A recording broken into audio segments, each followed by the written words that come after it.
দুনিয়ার মজদুর এক হও, এক হও, এই স্লোগানে আজ প্রকম্পিত ঢাকা রাজপথ।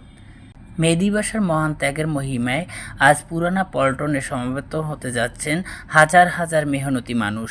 নারী পুরুষের এই বিশাল স্রোত কি পরিবর্তনের বার্তা দিচ্ছে? বিস্তারিত থাকছে প্রতিবেদনে। বিপুল উৎসাহ আর উদ্দীপনার মধ্য দিয়ে সারা দেশে পালিত হচ্ছে জাতীয় শ্রমিক দিবস। রাজধানীর প্রাণকেন্দ্র পুরানা পল্টনে আজ এক অনন্য দৃশ্যের অবতারণা হয়েছে। সকাল থেকে বিভিন্ন পেশার শ্রমিকরা খণ্ড খণ্ড মিছিল নিয়ে জড়ো হতে থাকেন এখানে। রিক্সা চালক থেকে শুরু করে গার্মেন্টস কর্মী, সবার গন্তব্য এখন এই সমাবেশ। এবারের সমাবেশের সবচেয়ে উল্লেখযোগ্য দিক হলো নারী শ্রমিকদের স্বতঃস্ফূর্ত অংশগ্রহণ।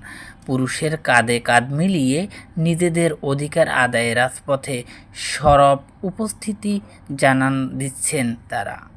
শৃঙ্খলা আর ভ্রাতৃত্বের এক উজ্জ্বল দৃষ্টান্ত স্থাপন করে অত্যন্ত সুষ্ঠু ও সুন্দরভাবে এগিয়ে চলছে আজকের এই বর্ণাঢ্য আয়োজনে। পবিত্র জুমার নামাজের পরেই আয়োজন পায় ভিন্ন মাত্রা। মহান আল্লাহ তাআলার দরবারে শ্রমজীবী মানুষের কল্যাণ ও দেশের সমৃদ্ধি কামনায় অনুষ্ঠিত হয় বিশেষ দোয়া ও মোনাজাত। মোনাজাত শেষে আবারও স্লোগানে স্লোগানে মুখরিত হয়ে ওঠে শহরের অলিগলি থেকে শুরু করে প্রধান রাজপথগুলো। সবার মুখে আজ সেই চিরচেনা স্লোগান, দুনিয়ার মজদুর এক হও, এক হও।